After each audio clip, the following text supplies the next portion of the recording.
तो नमस्कार, सत श्री अकाल, आदाब। मैं हूं आपका होस्ट एंड दोस्त अमान सिद्दीकी। स्वागत करता हूं आज एक स्पेशल पॉडकास्ट में। तो आज हमारे साथ एक बहुत ही खास शख्सियत प्रेजेंट है, ठीक है। और अगर मैं उनके बारे में बात करूं तो वो Shri Ram college of commerce के अंदर एसोसिएट प्रोफेसर है, एशिया का बेस्ट कॉमर्स कॉलेज। और बाकी की सारी चीज़ मैं उनसे ही जानना चाहूँगा, उनके बैकग्राउंड के बारे में।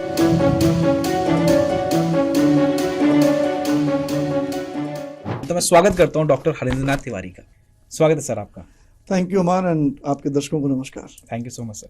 सर, तो थोड़ा सा अपना बैकग्राउंड आप बताना चाहेंगे, थोड़ा सा कि एजुकेशन से स्टार्ट करते हैं सर, ठीक है, कि क्या क्या आपने किया, उसके बाद आपने एसआरसीसी के अंदर पढ़ाना स्टार्ट करा। पूरी मैं जर्नी जानना चाहूँगा थोड़ा क्रिस्प फॉर्म में। मैं अगर अपनी पूरी जर्नी को नरेट करूं बहुत शॉर्ट में, तो it's a fairy tale for me. सपने जैसा है। I belong to a very remote village in Siwan district, जो बिहार का एक डिस्ट्रिक्ट है। और बहुत अर्ली मैं दिल्ली चला आया था। थ्रू आउट एजुकेशन मेरी गवर्नमेंट एजुकेशन सिस्टम की देन है, इसलिए मैं उसकी बहुत रिस्पेक्ट करता हूँ। और दिल्ली यूनिवर्सिटी जैसे प्रेस्टिजियस यूनिवर्सिटी में मुझे एडमिशन मिला। उसके बाद Shri Ram college of commerce में पढ़ाना और पढ़ाने का अवसर मिलना, ये एक बहुत बहुत बड़ी बात थी। और उसके बियॉन्ड किस्मत ने कुछ ऐसा पलटा खाया कि दिल्ली विश्वविद्यालय की जो सबसे बड़ी पार्टी है, टीचर्स की जो बॉडी है, उसने मुझे एकेडमिक काउंसिल का टिकट दिया 2023 में, जिसमें मैं 2023 में और 2025 में इलेक्ट होके आया, अच्छे मतों से जीत कर आया। तो जब मैं इस पूरी जर्नी को देखता हूँ, in the mean time involve रहा एकेडमिकली, डिफरेंट सिलेबस ड्राफ्टिंग में, लोगों को ट्रेन करने में, टीचर्स को ट्रेन करने में, स्टूडेंट्स को ट्रेन करने में, बहुत मतलब near about 50 workshops and FDPs I have already conducted. और फिर आजकल कोर्स डिज़ाइनिंग में और उसके जो सिलेबस डिज़ाइनिंग में, यूनिवर्सिटी में जो स्टूडेंट्स चाहते हैं उनके असेसमेंट का मैकेनिज्म क्या होगा, क्या पढ़ेंगे, उन चीज़ों को डिसाइड करने में अपना एक छोटा सा रोल प्ले कर पा रहा हूँ। तो ये सब कुछ मेरे लिए एक्चुअली सपने जैसा ही है, and it's really a dream come true. But dream ऐसा ड्रीम कम ट्रू है जो कभी ड्रीम था ही नहीं। Never thought of that it will be part of my life, but it is actually. तो it has been my past life like this. Very inspiring sir, very inspiring. तो sir, क्या चीज़ है जिसने आपको मोटिवेट करा कि आपको एक टीचर बनना है और इस तरीके से कंट्रीब्यूशन देना है कहीं ना कहीं एजुकेशन फील्ड के अंदर स्टूडेंट्स की लाइफ में? क्योंकि सर, टीचर एक रोल मॉडल बन जाता है स्टूडेंट्स के लिए। मैं अपने एक्सपीरियंस से भी एक बात और मतलब आपको कहता हूँ, मतलब आई हैव सीन पीपल कि कई बार वो टीचिंग जॉब ज्वाइन इसलिए करते हैं क्योंकि वो उनका कोई पैशन नहीं था। और मैंने उनको भी देखा है जो बहुत पैशनेट होके जॉब में, जिस जॉब में आपका पैशन है, you should join only that, क्योंकि फिर आप जस्टिस नहीं कर पाते उसके साथ। और इसलिए you should join that job only which you perceive कि नहीं मुझे यही करना है। Teaching at least should not be left over for you कि कहीं कुछ नहीं मिला तो लेट्स ज्वाइन टीचिंग, ये नहीं होना चाहिए। एंड मतलब टीचिंग का मेरा जो मोटिवेशन था वो तो बड़ा अजीब सा था। मतलब जब मैं गवर्नमेंट स्कूल में पढ़ता था, तो आपको पता है कि गवर्नमेंट स्कूल 12-1 बजे तक खत्म हो जाते हैं। यार ये तो क्या अच्छी जॉब है, आप ज्वाइन कीजिए और 1 बजे तक आपकी छुट्टी, फिर आप you can do anything. But जैसे लेवल्स बढ़ते चले गए, जब से आपको डिफरेंट लेवल्स आप क्रॉस करते गए, PG किया, UG किया, तो उसके बाद फिर आपको लगा कि नहीं यार, शायद मैं इसके लिए बना हूँ। And I'm happy to say कि I never applied for any job. Never applied for any job other than teaching. And fortunately, Mata Rani का आशीर्वाद था कि I got through that too in SRCC. Very nice. And I was fortunate enough to teach you also. I remember. Auditorium में class होती थी। जी जी जी। FCIS की। तो sir, SRCC में कितना टाइम हो गया लगभग पढ़ाते हुए आपको? I joined SRCC in 2007. Okay. तो अब ये 19th ईयर चल रहा है मेरा SRCC के अंदर। एंड अभी recently I was teacher in charge of commerce department, जो एशिया का, मुझे लगता है कि वर्ल्ड का ही शायद सबसे बड़ा डिपार्टमेंट होगा, जिसमें 80 के आसपास टीचर्स हैं। No doubt. उसका टीचर इन चार्ज रहा हूँ मैं। एंड अभी 3 लगातार बार मैं एसोसिएशन प्रेसिडेंट भी रहा SRCC। तो सर, आप अभी तो टीचर है, बट कभी स्टूडेंट भी रहे होंगे। तो स्टूडेंट लाइफ का कोई ऐसा मेमोरेबल मोमेंट जो आप शेयर करना चाहते हो, जो आपको बहुत खास लगता है कि एज अ स्टूडेंट एक मेमोरेबल मोमेंट है, वो मेरे को बहुत खास लगता है। स्टूडेंट लाइफ में जैसे आप लोगों की मेमोरीज बहुत होंगी, फ्रेंड्स के साथ जाना, हैंग आउट करना, मूवीज जाना। अनफॉर्चुनेटली क्योंकि मेरी जो फैमिली कंडीशंस थी वो इतना अलाउ नहीं करती थी कि आप कॉलेज टाइम के बाद कहीं और जा पाएं। तो फैमिली को सपोर्ट करना होता था, तो वो डॉट टू डॉट होता था कि अब मेरी क्लास खत्म और अब मुझे अपने घर जाना है क्योंकि मुझे कोचिंग लेनी है, क्योंकि मुझे अपनी फैमिली भी सपोर्ट करनी है। बट हाँ, ये जरूर है कि एक बार बड़ा फनी सीन क्रिएट हो गया। जब मैं यूजी में था तो एक नई मूवी आई थी उस समय, RHTDM, रहना है तेरे दिल में, माधवन की मूवी थी। और मैं DDU कॉलेज का स्टूडेंट था, तो ठीक सामने मिलन सिनेमा हुआ करता था।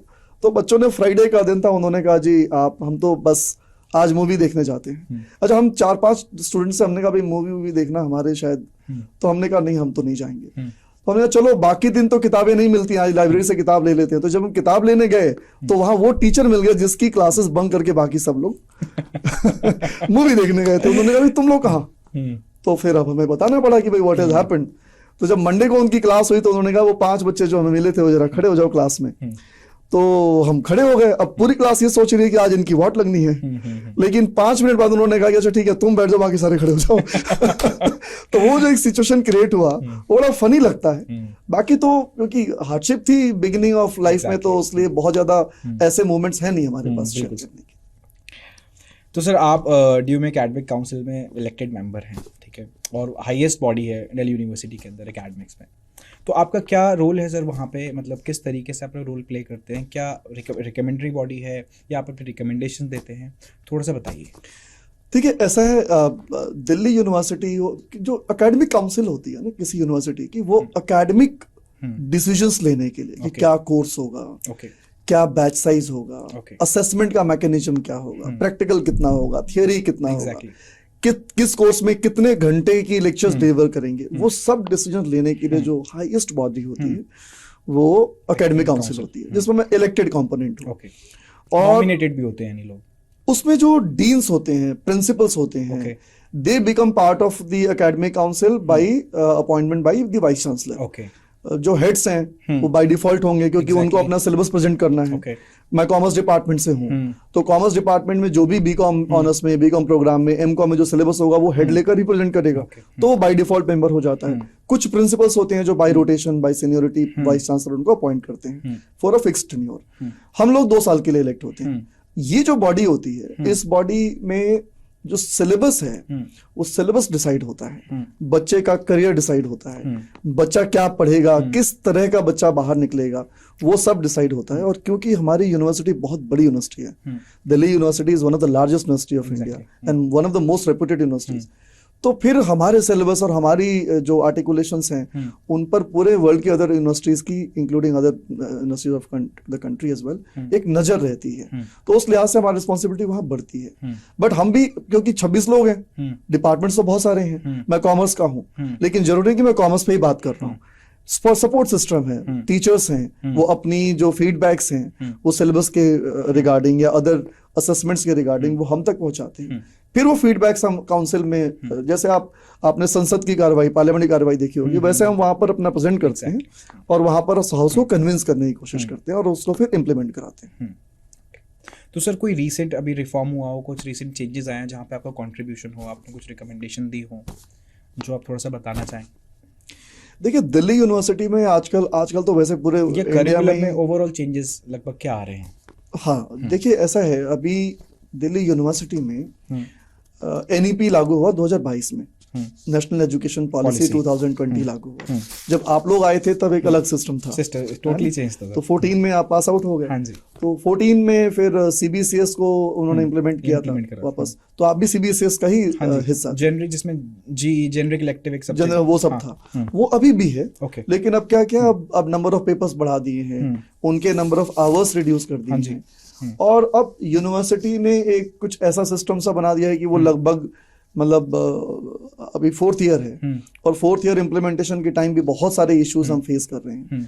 तो as an academic council member बहुत सारे मुद्दे हम वहाँ लेकर जाते हैं, टाइम टू टाइम। टीचर्स की जो आती हैं कॉल्स आती हैं, उनके इश्यूज आते हैं, वो हम एड्रेस भी वहाँ कराते रहते हैं और वो एड्रेस भी होता है। जो सिलेबस ड्राफ्टिंग है उसमें अभी तो हमारा मेन रोल वहाँ था, लेकिन उसके अलावा भी देखिए हम टीचर्स हैं और टीचर रिप्रेजेंटेटिव हैं, तो टीचर्स की वर्किंग से रिलेटेड जो इशू आते हैं वो भी हम हैंडल करते हैं। तो एक पार्टी के तौर पे, एक यूनिट के तौर पे हमारी पार्टी से 8 लोग डायरेक्टली इलेक्टेड हैं, फिर 1-2 लोगों ने बाद में हमें ज्वाइन किया, हमारा ईसी मेंबर भी है, सबसे ज्यादा नंबर ऑफ ईसी मेंबर्स भी हमारे पास हैं। तो उन सभी माध्यम का, ईसी इज एग्जीक्यूटिव काउंसिल, जो एकेडमिक काउंसिल के ऊपर है लेकिन वो अदर मैटर्स में, तो उन सब के माध्यम से हम लोग यूनिवर्सिटी के वेलफेयर के लिए बहुत सारे काम हमने 2-3 साल में रेगुलर बेसिस पे इम्प्लीमेंट करवाए हैं। ठीक है। अब सर जैसे हमारे टाइम तो मेरिट बेसिस पे एडमिशन होता था कॉलेज के अंदर, बट अब एक एग्जामिनेशन आ गया है, ठीक है, जो एनटीए लेके आया है, सीयूईटी एग्जामिनेशन, तो 3-4 साल हो चुके हैं उसको, ठीक है। तो क्या लगता है आपको ये जो एग्जामिनेशन है, क्योंकि ये इवॉल्व होता चला जा रहा है, कहीं ना कहीं इसके अंदर हर बार चेंजेस आते हैं और डिफ़िकल्टी लेवल भी इंक्रीज़ होता चला जा रहा है, तो इसके अराउंड सर क्या बज़ है, ठीक है, यूनिवर्सिटी के अंदर, कॉलेजेस के अंदर, स्टूडेंट में कितना ज़्यादा एक्साइटमेंट है, वो मैं आपसे जानना चाहूँगा, क्योंकि आप डेली बेसिस पे जो स्टूडेंट सेलेक्ट होके आते हैं, ठीक है, क्रैक करके आते हैं सीयूईटी एग्जामिनेशन को, कहीं ना कहीं जो टॉप स्टूडेंट्स हैं वही Shri Ram college of commerce के अंदर जाते हैं। तो आप इसके बारे में क्या सोचते हैं, क्या जो चेंजेस आ रहे हैं वो करेक्ट हैं या और रिफॉर्म्स आने चाहिए, एनटीए को और स्ट्रिक्ट डिसीजंस लेने चाहिए, आप क्या इसके बारे में थोड़ा सा बताना चाहेंगे? देखिए, इस पे मैं आपको प्योरली अपना व्यक्तिगत आपको मैं अपना ओपिनियन दे रहा हूँ, बिल्कुल ऑनेस्ट, ओके, ठीक है ना। इशू क्रिएट भी श्री राम कॉलेज से हुआ था। I remember in 1 year 54 students of one particular school got admission in SRCC, and it was a great hue and cry in social media and in national media, print media, electronic media, ये हो क्या रहा है। तो the people you started saying कि भाई ये ना there are boards which are giving very liberal marks and there are boards which are marking very strictly and therefore students are not getting a level playing field and there is a need कि there should be a level playing field। Academic council में Delhi university की मैं member नहीं था, लेकिन academic council में DU set के लिए एक प्रपोजल पास किया गया, उसके कुछ सालों के बाद किया गया, लेकिन इन द मीन टाइम भी उसको हैंडल करने की कोशिश की गई। उसमें कॉलेज खुद कट ऑफ डिसाइड करता था। बच्चे जब अप्लाई करते थे तो उन बच्चों, जैसे आपने भी अप्लाई किया होगा, तो आपके मार्क्स हमें फेच कर दिए जाते थे and based on those marks हम क्या करते थे, हम देखते थे कि हमें अगर 250 बच्चा चाहिए तो फिर व्हाट इज द परसेंटेज जिस पे हमें 250 या 270 या 280 बच्चा रफली मिल जाएगा, ताकि हम कंफर्टेबल पोजीशन में अपनी लिस्ट को बंद कर सकें। 5-10% एक्स्ट्रा इसलिए लेते थे कि कुछ विड्रॉल हो जाए, कोई मूवमेंट हो जाए तो उसके अगेंस्ट हमारे पास सेफ गार्ड है। लेकिन बाद में जब दिल्ली यूनिवर्सिटी ने कहा कि नहीं अभी काम करते हैं, हम अपना एंट्रेंस टेस्ट कराएंगे, तो उन्होंने डीयू सेट पास किया कि हम एंट्रेंस टेस्ट कराएंगे। फिर गवर्नमेंट अपना एक स्कीम लेकर आ गई कि जो भी सेंट्रल यूनिवर्सिटीज अगर आपको उसमें एडमिशन लेना है तो फिर आप ये एनटीए के माध्यम से जो सीयूईटी है आपको ये करना है, और अब पीजी का भी सीयूईटी आ गया है, तो जो अगर पोस्ट ग्रेजुएशन करना है तो वो भी आपको उससे करना है। तो उसको लेकर के फिर एक एक्सपेक्टेशन जगी कि चलो अब यूनिफॉर्मिटी आ जाएगी, now people are coming on the same level and level playing field सबके लिए हो जाएगा। अब ये आपका जो पता नहीं आपकी वो इंटेंशन थी नहीं थी, वो क्वेश्चन पूछना चाहते थे कि नहीं पूछना चाहते थे, बट एक बात ये तो है कि कुछ लोगों की एक्सपेक्टेशन मीट नहीं हुई, ऐसा लगा। और ऐसा बहुत सारे मोमेंट्स पे हमें फीडबैक टीचर से भी अलग अलग मिलता रहता है जो डिससेटिस्फैक्टरी है। जो दिल्ली यूनिवर्सिटी में अभी तक जो समस्याएं आती रही हैं कि फर्स्ट ईयर कभी से शुरू हुआ, सेकेंड ईयर कभी शुरू हुआ, थर्ड ईयर कभी शुरू हुआ, और वो स्टैगर्ड कैलेंडर चल रहा है, छुट्टियां पता नहीं है छुट्टियां कब हैं कब नहीं है, एग्जामिनेशन एक बच्चा जून में एग्जामिनेशन दे रहा है, एक बच्चा अप्रैल में एग्जामिनेशन दे रहा है, इस तरह की जो एक स्ट्रक्चर क्रिएट होके आ गया। हालांकि हमने कलेक्टिवली फोर्स लगाया और यूनिवर्सिटी को इस बार तो एक टाइम पे ओपन करा है, 1 अगस्त से सारे तीनों ईयर्स एक साथ ऑन हो गए, लेकिन लेट होने में, डिले होने में बहुत बड़ा रोल जो है वो एनटीए के एडमिशंस को लेकर के रहा है। तो हम तो अभी भी डिमांड करते हैं हमेशा से कि भाई इसको आप सीयूईटी छोड़िए, अपना लेकर आइए, उससे आप अपना स्टैंडर्ड भी मेंटेन कर पाएंगे। और अभी भी इश्यूज हैं, आपने देखा होगा सोशल मीडिया में, अभी अकाउंटेंसी के पेपर को लेकर बच्चों का बहुत डिसकंटेंट था, तो ये कंसर्न रहते ही हैं। और दिल्ली यूनिवर्सिटी अगर अपना मैकेनिज्म ला सकते तो लाना चाहिए उसको अपना, ऑलरेडी वो सैंक्शन भी मतलब अपना पास भी कर चुकी है, रेजोल्यूशन भी पास है उसका। तो सर ये एनटीए जो एग्ज़ाम कंडक्ट कराता है तो इसके अंदर काफ़ी ज़्यादा प्रॉब्लम्स देखी गई, जैसे अकाउंटेंसी की बात हो रही है तो अकाउंटेंसी के अंदर एक यूनिट है कंप्यूटराइज्ड अकाउंटिंग की, तो वो जनरली चॉइस में आती थी, तो बट इस बार उसको चॉइस में नहीं दिया, उसको मैंडेटरी कंपलसरी क्वेश्चंस कर दिया था, फिर उसका रीटेस्ट भी होता है सीयूईटी के अंदर। इस टाइम के मल्टीपल हर स्टेजेस के अंदर कहीं ना कहीं बच्चों को प्रॉब्लम फेस करने को मिलती है, और एनटीए मेरे ख्याल से कोशिश भी कर रहा है इनको रिजॉल्व करने की, बट बहुत हद तक नहीं हो पा रही। तो क्या लगता है कि क्या बॉटलनेक्स हैं जिनकी वजह से ये प्रॉब्लम सॉल्व नहीं हो पा रही और रिपीटेडली हर बार हर बार सेशन में देखा CUET के अंदर कुछ ना कुछ प्रॉब्लम्स आती हैं जहाँ स्टूडेंट्स को फेस करनी पड़ती हैं। तो क्या बॉटलनेक्स हैं जो NTA रिजॉल्व कर सकता है, जिसके बेसिस पे ये पूरा सिस्टम स्ट्रीमलाइन किया जा सकता है? देखो, मैं अपनी दिल्ली यूनिवर्सिटी की एकेडमिक काउंसिल में भी ये मुद्दा बार बार रेज करता रहा हूँ, और मैं पब्लिक में भी ये कहने को तैयार हूँ कि one size fit all policy is not good for education. देखो, जैसे अकाउंटेंसी का ही आपने एग्जांपल लिया, डिफरेंट बोर्ड्स हैं, उनके अकाउंटेंसी का सिलेबस डिफरेंट है। तो अब आप उसको नॉर्मलाइज कैसे करोगे, है ना? आपने कहा एनटीए का जो फर्स्ट टाइम का था उसमें तो एक पेपर 2 3 3 4 बार भी लेना पड़ा, है ना? क्योंकि उनके सेंटर्स ही बड़े अनएक्सेसिबल से हो गए थे, या नेटवर्क इश्यूज आने लगे, या जो आने लगे। हालांकि उसने ट्रिमेंडसली इंप्रूव भी किया है। अगर आप देखेंगे तो इस साल उन्होंने बहुत अच्छा भी किया। जो स्ट्रक्चर में चेंज किया कि भाई आपने जो चॉइस देते थे उसके अंदर, अब आपने उसको मतलब 250 के क्वेश्चन होते थे तो 200 में आ जाएंगे उसके अंदर। पहले ऐसे तो 250 क्वेश्चन आते थे, तो आपके पास 250 नंबर का पेपर होता था, 50 क्वेश्चंस आते थे, आपको 40 अटेम्प्ट करने होते। इस बार पूरे मैंडेटरी थे कि 50 में से 50 आपको पूरे अटेम्प्ट करने। राइट। तो ये जो चेंजेस हैं, जो ये too much of experimentation, exactly, ये इससे ना कहीं जो रीडर है, स्टूडेंट है, जो यूजर, अब यूजर ने तो पूरा का पूरा यूज किया कि नहीं हम तो चॉइस बेस होगा जी, हम तो 10 क्वेश्चन लीव कर देंगे। जब एग्जाम देने बैठा या कुछ समय पहले उसको इन्फॉर्मेशन मिली कि भाई नहीं अब ऐसा नहीं चलेगा, लास्ट मोमेंट पे करेगा। जैसे बीकॉम ऑनर्स में एक केस आया था, आपको भी शायद आया होगा आपके कॉग्निजेंस में, कि मैथमेटिक्स को कंपलसरी कर देते हैं बीकॉम ऑनर्स में, है ना? देखिए, मैथमेटिक्स तो बच्चे को पढ़ के ही आना चाहिए बीकॉम ऑनर्स के लिए, ठीक है? आप भी मैथ्स पढ़ के ही आए थे, क्योंकि वो आपके टाइम पे तो मैंडेटरी थी। बीच में कुछ टाइम पीरियड के लिए उसको मैंडेटरी नहीं रखा। वो राइडर भी लगा रखा, उसके अंदर एक राइडर भी लगता था कि इतने आपके पास मार्क्स होने ही चाहिए मैथ्स के अंदर, 40 एंड अबव होना चाहिए, आपने पढ़ा होना चाहिए, चाहे वो आपके बेस्ट ऑफ 4 में है या नहीं, you should have passed it, है ना? ये मेरी 18-19 ईयर्स का जो टीचिंग एक्सपीरियंस है, और जो अभी मैं देख रहा हूं बच्चों का परफॉर्मेंस, उसके बेस पे भी आई वाउच फॉर इट कि जो स्टूडेंट बीकॉम ऑनर्स करने का सपना देख रहा है उसको मैथ्स जरूर पढ़ना चाहिए। लेकिन कोई चेंज सडन नहीं हो सकती। दिल्ली यूनिवर्सिटी में अनाउंस हुआ, हमने जाके फिर वॉइस रेज की कि जो बच्चा अभी 12th का एग्जाम दे रहा है, मार्च में बच्चा एग्जाम दे रहा है, आप अनाउंस कर रहे हो कि इस साल से मैथ्स कंपलसरी होगी, वो कैसे जाके बैक टाइम में जाके थोड़ी चेंज कर सकता है? यूनिवर्सिटी को भी समझ में आई बात, तो उन्होंने इसको कहा कि नहीं, इस साल के लिए हम कंपलसरी नहीं करेंगे।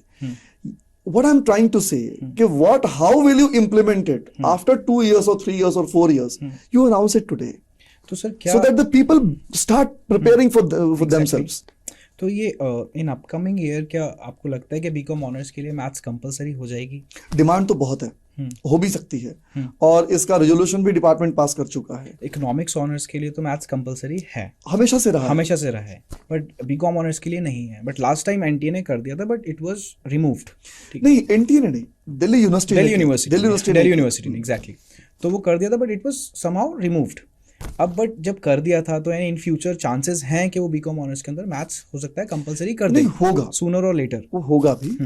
अभी हटाने का रीजन ये था कि बच्चा all of a sudden change नहीं कर सकता, एग्जैक्टली, लेकिन ये होगा चेंज, क्योंकि ऐसा जो डिफरेंट कॉर्नर्स हैं वहां से ये बहुत, देखिए एनालिटिकल स्किल्स आती है ना मैथ्स से, मैथ्स, फिजिक्स, इकोनॉमिक्स, इस तरह के सब्जेक्ट्स का आपका एनालिटिकल स्किल्स आती है। बिल्कुल सर। तो उसकी डिमांड है, हो सकता है कि अगले 2 साल बाद मैथ्स कंपलसरी हो जाए, बट द पॉइंट वाज कि स्टूडेंट को आप बता के करिए कि बच्चा टाइमली प्रिपेयर करता है। इट शुड नॉट बी कि आपने रात को बताया कि कल से तुम्हें ये करना है, ये हो नहीं सकता एजुकेशन। तो एनटीए को भी कुछ ऐसा ही करना होगा कि वो 2 साल बाद क्या स्वरूप देखता है, क्या स्ट्रक्चर देखता है, उसकी प्रिपरेशन आज से करे, अनाउंस करे, प्रिपेयर करे, फिर शायद ये जो आप प्रॉब्लम्स आइडेंटिफाई हो रही हैं वो शायद उतनी हर्ट नहीं होंगी, लोग मेंटली प्रिपेयर भी होंगे, उसके लिए प्रिपेयर्ड भी होंगे।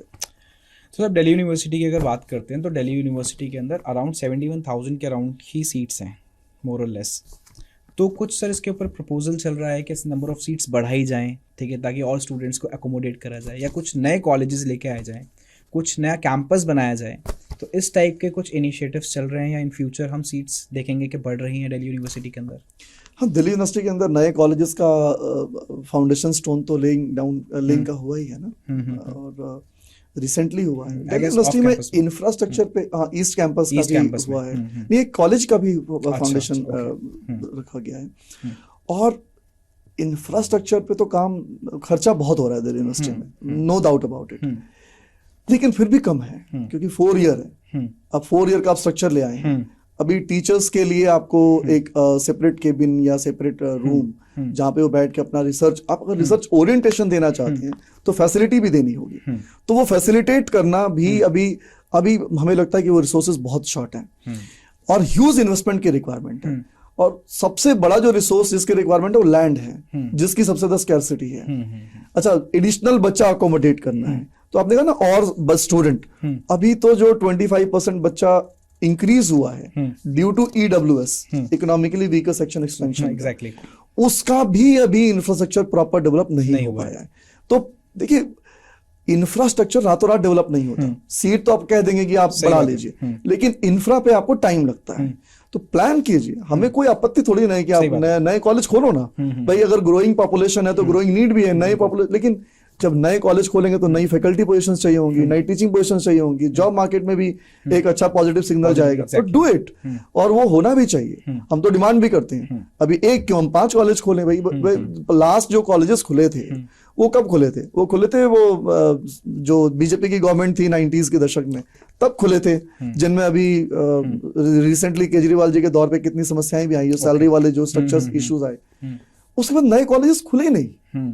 तो इतना गैप थोड़ी हो सकता है। उस समय भी जो कॉलेजेस खुले थे वो कॉलेजेस क्यों खुले थे? क्योंकि ग्रोइंग पॉपुलेशन थी, गर्ल्स एजुकेशन के लिए प्रॉपर कॉलेजेस की थोड़ी शॉर्टेज थी, तो उसमें जो कॉलेजेस खुले वो अधिकतर गर्ल्स के लिए, मतलब मेजोरिटी उसमें गर्ल्स के लिए थी।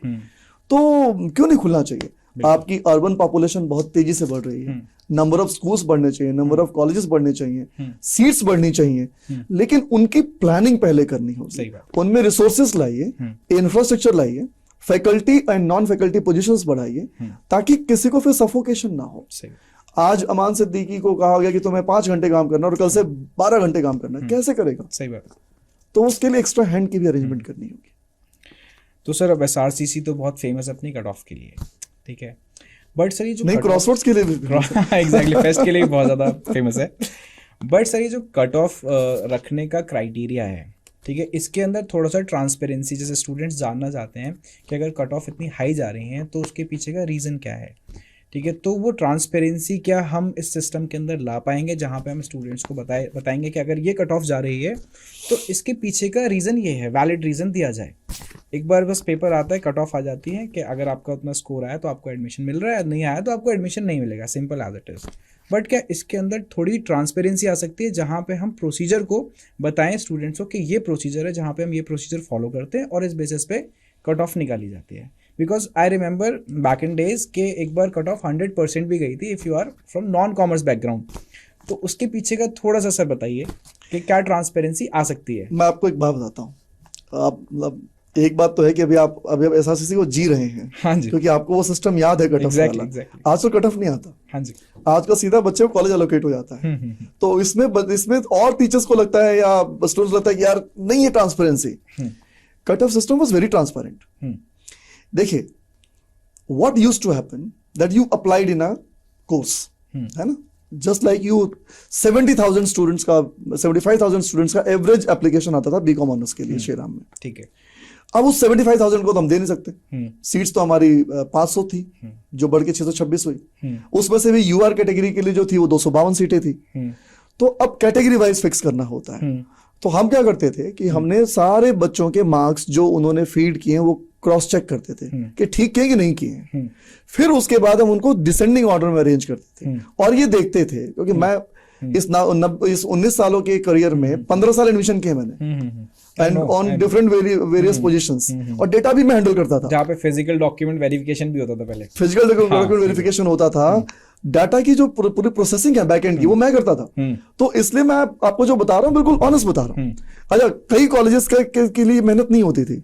फॉर एग्जाम्पल, जिन कॉलेजेस की रैंकिंग स्टूडेंट, हमारे लिए तो सारे कॉलेज बराबर है, लेकिन जिन कॉलेजेस के स्टूडेंट कहते हैं कि नहीं रैंकिंग श्रीराम के बाद ये, फिर इसके बाद ये, फिर वो कहते थे ठीक है श्रीराम वाले तुम क्या रख रहे हो?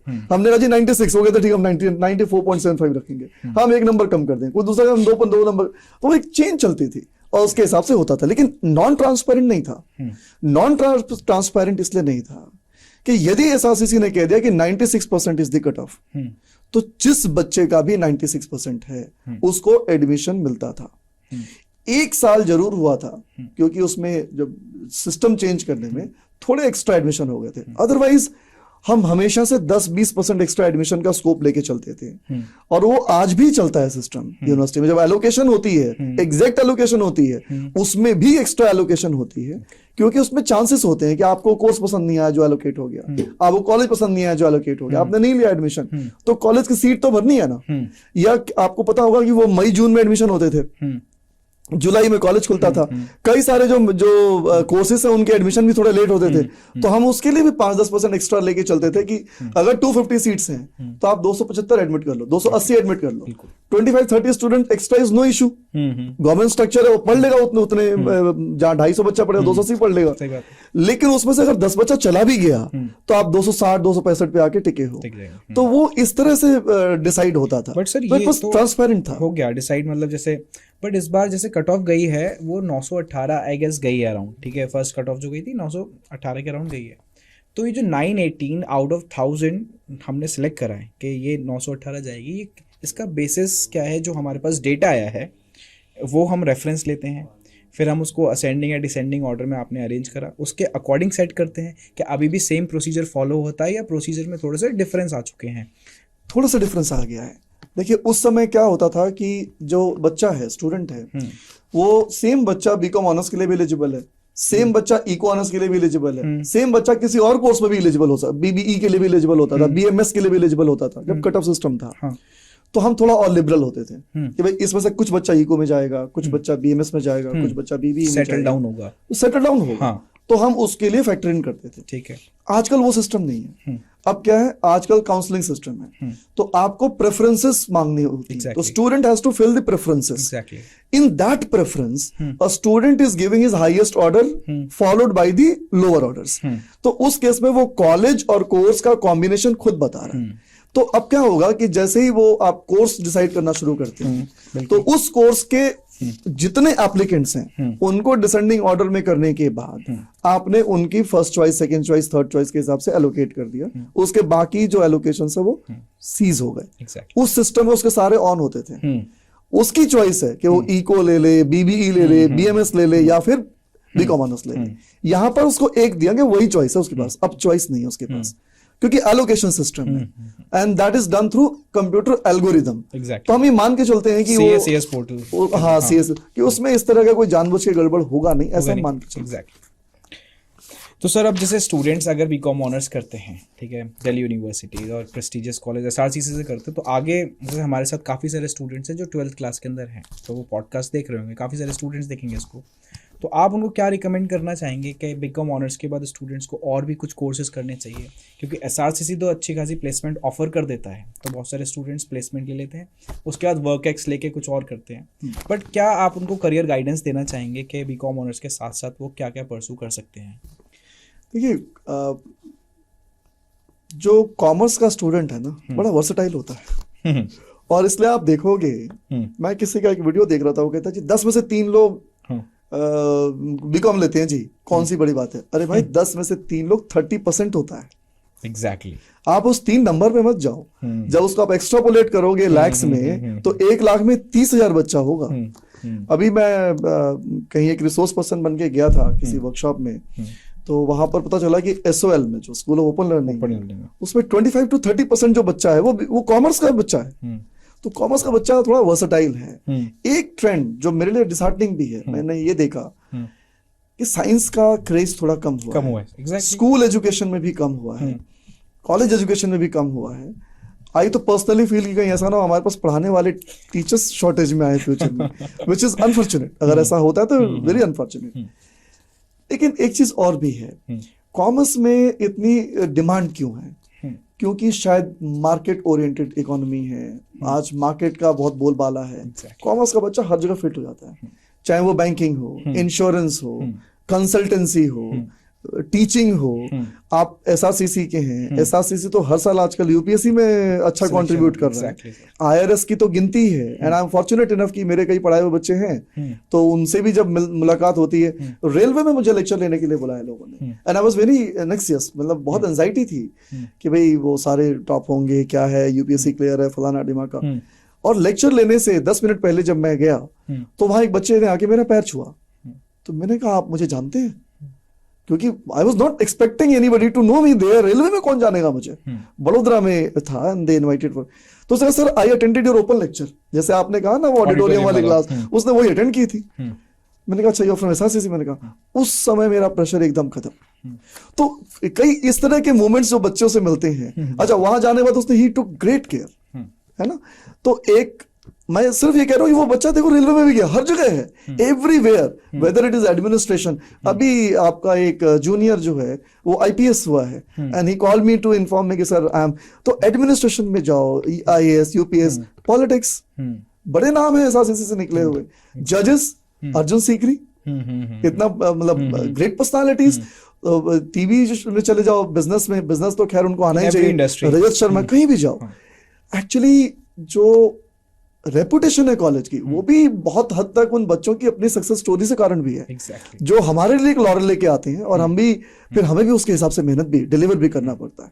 तो अगर आप इस पूरे प्रोसेस को देखोगे ना, और जॉब एम्प्लॉयमेंट और एम्प्लॉयबिलिटी के हिसाब से देखोगे, तो कहीं ना कहीं कॉमर्स पढ़ने वाले बच्चे के पास स्कोप ज्यादा है। अगर वो मैथ्स वाला इनपुट अपने साथ ऐड कर ले तो उसका स्कोप और ज्यादा खुल जाता है, इसीलिए मैं डोमेन वाइडर हो जाता है। इसीलिए मैं बार बार ये कहता हूं, कंपनीज भी हायर करती हैं एनालिटिकल स्किल को डेवलप करने के लिए, कॉमर्स वाले के पास मैथ्स से बढ़िया दूसरा सोर्स नहीं है ना, इकोनॉमिक्स एक सब्जेक्ट आपका है और वो मैथ्स हो जाएगा तो that will be great, not only कि आपके कोर्स में आपकी परसेंटेज बेहतर होगी, but at the same time आप prepared, you are better prepared for that course. Sir मेरा वही क्वेश्चन है, तो एसआरसीसी क्या ऐसा एक्स फैक्टर ऐड कर देता है स्टूडेंट्स के अंदर, हाँ, कि जिसके लिए स्टूडेंट इतना पागल रहते हैं, इतना क्रेजी रहते हैं कि एसआरसीसी मिल गया तो बेस्ट है, SRCC the temple of commerce, तो क्या वो एक एक्स फैक्टर दे रहा है स्टूडेंट्स के अंदर? मैं आपसे जानना चाहूँगा, क्योंकि आपको इतना टाइम हो गया है सेम कॉलेज के अंदर पढ़ाते हुए, आपने कितने सारे बैचेस देख लिए, कितने सारे स्टूडेंट्स देख लिए, तो आपसे जानना चाहूँगा सर मैं। देखिए एसआरसीसी की क्या रेपुटेशन है, डिस्पाइट द फैक्ट कि यूनिवर्सिटी के बहुत कॉलेजेस जो हैं उन्होंने they have improved a lot, है ना, and giving tough competition, despite all that if you go in the rankings SRCC is still the number 1, exactly, and that is because of two very basic factors. One, the peer learning. Everyone in the SRCC knows that the other person is best. Best, exactly. I'm not the only one. The other person is best. So I'm not competing with myself. I'm competing with people who are equally talented, The best equally of the talented, best of the best. तो वो जो peer pressure है, वो peer pressure उन बच्चों को motivate करता है। Exactly. सेकेंड एक्स फैक्टर है वो है पर्सनालिटी ग्रूमिंग, जो आती है आपकी सोसाइटी से। जो एसआरसीसी में जो एक्सपोजर है स्टूडेंट के pass through different societies, student societies, जिसमें टीचर सिर्फ फैसिलिटेटर है। आपको याद होगा आपके दौर में नरेंद्र मोदी जी आए थे, Exactly. और शायद उससे बड़ा शो आज तक एसआरसीसी का मैंने देखा नहीं, and I was the convener of that programme. पूरा स्पोर्ट्स कॉम्प्लेक्स सर पूरा भरा हुआ था। पहला एक कॉलेज का इवेंट था जिसको नेशनल मीडिया लाइव टेलीकास्ट कर रहा था।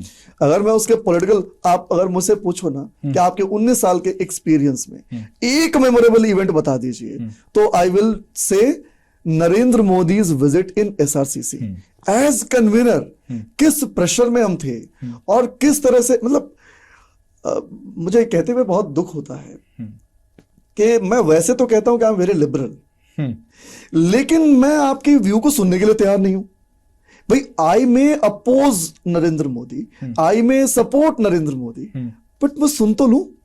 कॉलेज के स्टूडेंट ने इनवाइट किया है, he was the then chief minister, 1 घंटे में उन्होंने अप्रूवल दी कि ठीक है जी I am coming, and he came with all dignity. 55 minute का जो उनका स्पीच है, आज भी ऐसा सीसी नरेंद्र मोदी डालोगे तो यूट्यूब में आता है।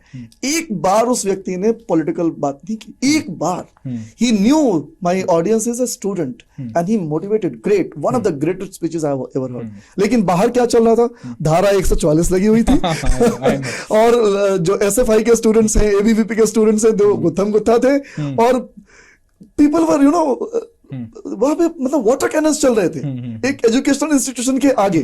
तो वो जो इवेंट है ना, उसमें आपको मैनेजमेंट, उसमें प्रेशर, उसमें एवरीथिंग वाज देयर। उससे ज्यादा बड़ा मेमोरेबल इवेंट मेरी लाइफ में तो है ही नहीं। वो 2013 का इवेंट है और 14 में फिर तो गवर्नमेंट ही बन गई थी। हाँ, 14 में वो बन गए थे प्राइम मिनिस्टर।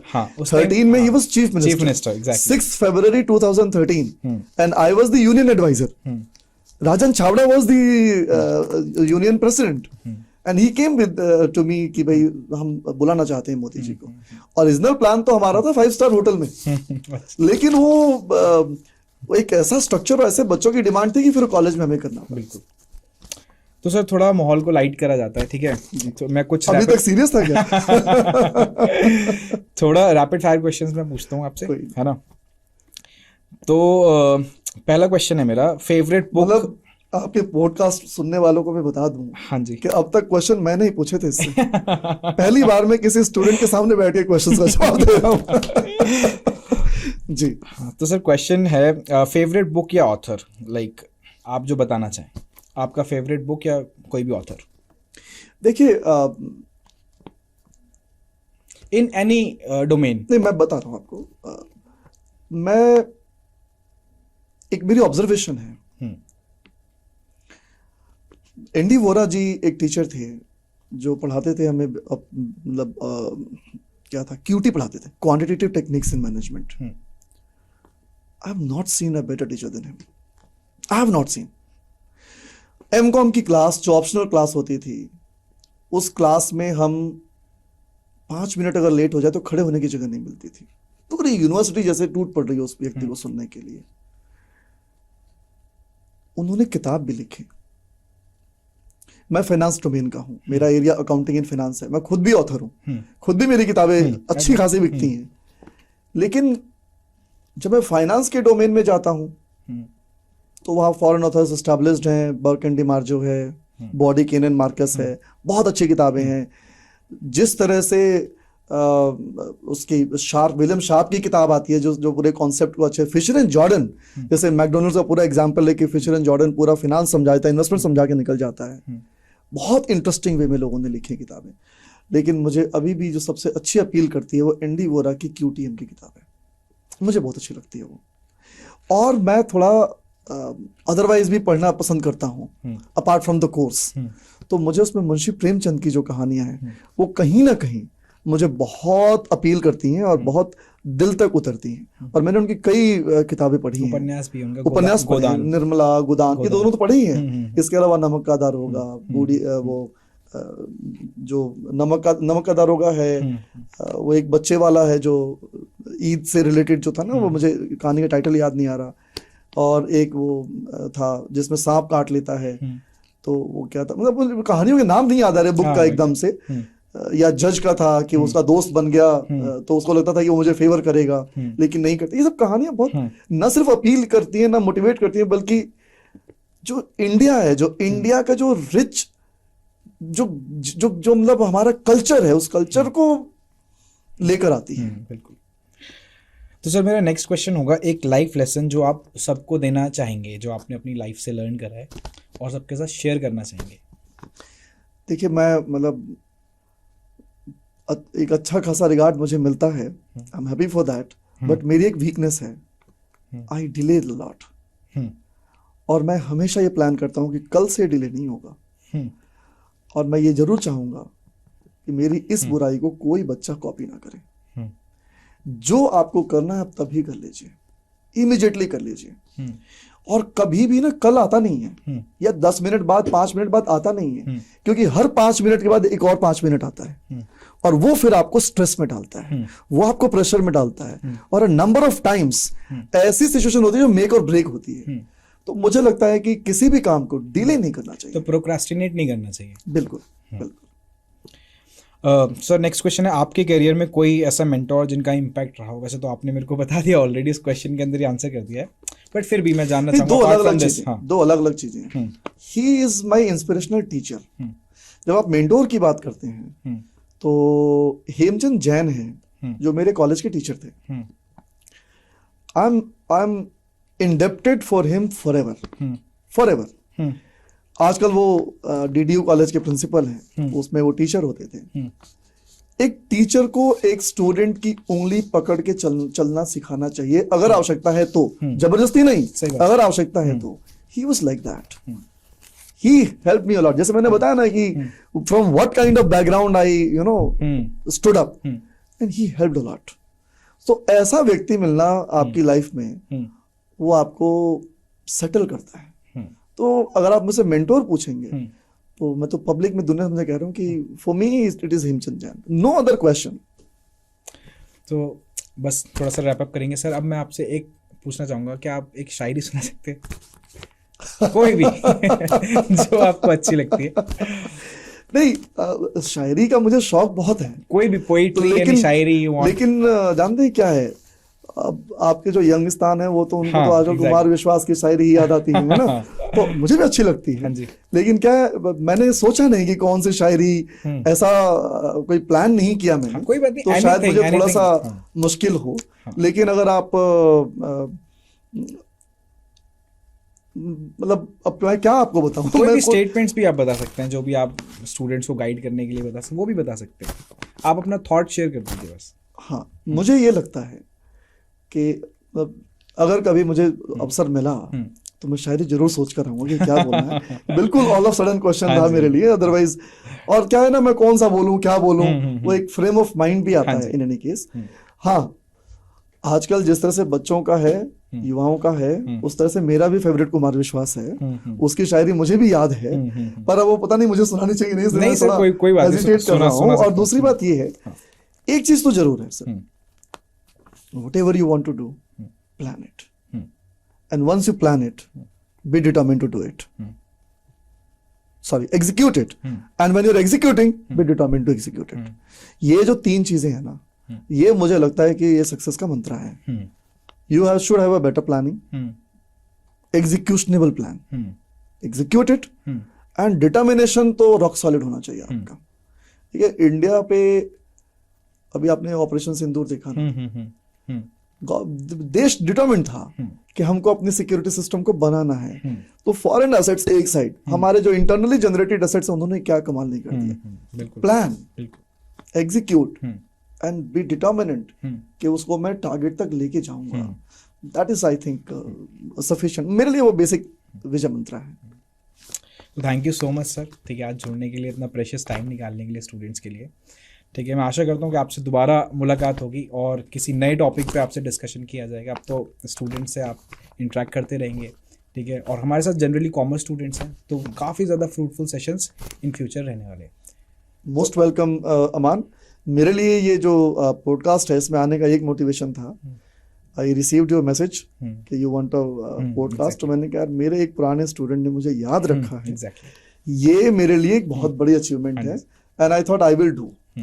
तो thank you very much for inviting me, and rest assured जब भी बुलाओगे I will be there, no issue. Thank you so much sir, thank you, thank you, नमस्ते।